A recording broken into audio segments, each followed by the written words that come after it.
Hello दोस्तों, स्वागत है आप सभी का हमारे एक और ब्लॉग में। कैसे हैं आप सब? उम्मीद करता हूँ अच्छे होंगे। मैं भी अच्छा ही। दोस्तों, आज के ब्लॉग में आप लोगों को बताऊंगा जो इस समय सोशल मीडिया पर एक न्यूज़ वायरल चल रही है और हर किसी न्यूज़ चैनल पर भी वो न्यूज़ चल रही है। वो है हरीश राणा के बारे में। आप लोग जानते होंगे, अगर आप लोगों न्यूज़ वगैरह देखते हैं तो हरीश राणा जो कि एक होनहार बच्चा था, अपने माता पिता का इकलौता बेटा था बेचारा, और गाज़ियाबाद का रहने वाला था। तो सन 2013 में वो आईआईटी की पढ़ाई कर रहा था, पंजाब यूनिवर्सिटी से। गाज़ियाबाद के रहने वाले थे वो लोग। तो पढ़ाई करने के दौरान वो शायद किसी, जहाँ वो रहते थे शायद वहाँ से, अब इतना मुझे नहीं मालूम है, लेकिन वो 4 मंजिला इमारत से बेचारे गिर गए थे हरीश राणा जो थे। गिरने के बाद वो इतनी चोट उन्हें गंभीर आई थी कि वो कोमा में चले गए। और कोमा में जाने के बाद उनके माता पिता बहुत दुखी हुए, क्योंकि उनका इकलौता बेटा था बेचारा वो, और वो कोमा में चला गया। और सन 2013 से लेकर अब तक 2026 तक लगभग 13 सालें हो चुकी थी, या 12.5 सालें लगभग। और उनके माँ बाप ने इलाज कराया और इलाज कराते कराते कम से कम 12-13 साल हुई थी। और डॉक्टरों ने फिर मना भी कर दिया, बोले अब इनका इलाज संभव नहीं है और इनकी सेवा कीजिए आप लोग।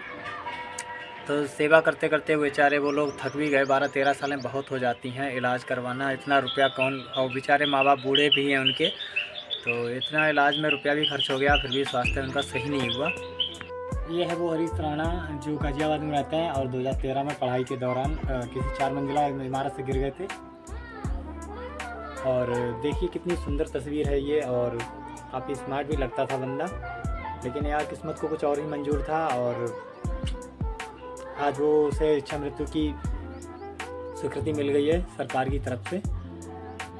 और इस कॉर्नर पर देखिए, यहाँ पर इनके पिता बेचारे, इतना बदनसीब बेचारा पिता किसी को ना मिले। और क्या गुजरती होगी यार उनके पापा पर, मम्मी पापा पर, आप लोग समझ सकते हैं।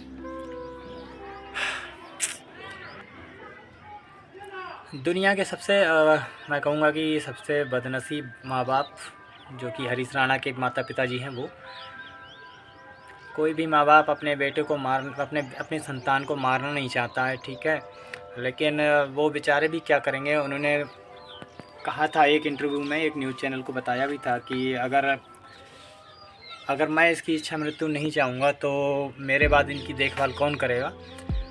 तो उन्होंने क्या करा, फिर एक अपील डाली थी हाई कोर्ट में कि हमें अपने बेटी की इच्छा मृत्यु चाहिए, जिसके लिए हाई कोर्ट ने उनकी अपील ठुकरा दी थी और उनकी याचिका खारिज कर गई थी। ये हाई कोर्ट ने खारिज कर दी।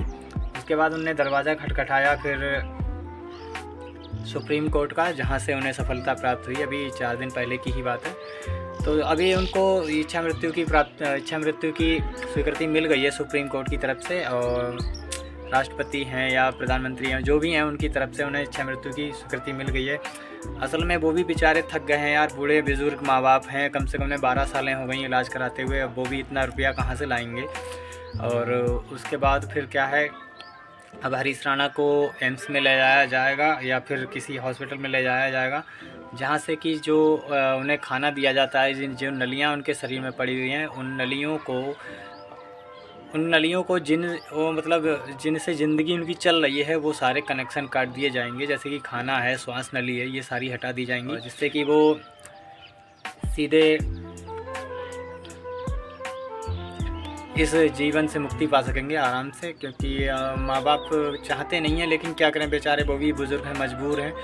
और वो कह भी रहे थे एक इंटरव्यू में कि मेरे बाद अगर मैं, मान लो मैं बूढ़ा हो चुका हूँ, अगर मैं नहीं रहा तो इसकी सेवा बाद में कौन करेगा। तो इसलिए आज का आंखें भी भर आई थी मेरी उस घटना को देखकर, सोचते हुए आंखों में आंसू भी आ गए थे यार। ऐसा किसी भी माँ बाप के साथ में ना करे भगवान, बहुत ही बुरा हुआ है हरीश राणा के साथ। बेचारा इतना होनहार था और यार किस्मत उसकी कहाँ से कहाँ ले गई।